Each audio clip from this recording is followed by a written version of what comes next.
Pues en la especialidad de Desarrollo y Tecnología Alimentaria preparamos a nuestros estudiantes para salir al mercado real y trabajar pues desde la industria alimentaria, centros tecnológicos. O sea, nuestro principal objetivo también es enmarcarlos en un marco real, trabajar con empresas de la propia industria alimentaria en la que solucionan retos reales que les plantea la propia industria. Bueno, yo venía de estudiar física y quería aplicar lo que había aprendido allí a la cocina, y creo que la especialidad de DTA es la que mejor enfoca hacia esto.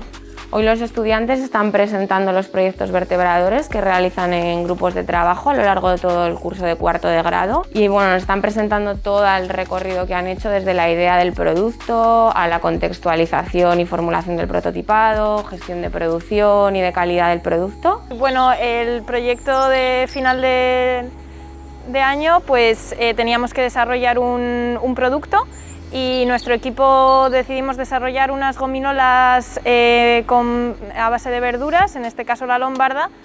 con un contenido bajo en azúcares y que además cambiaban de color. Al finalizar la especialidad de Desarrollo y Tecnología Alimentaria, los estudiantes tienen que ser capaces de estudiar las principales problemáticas alimentarias y darles respuesta real a través del diseño y desarrollo de productos,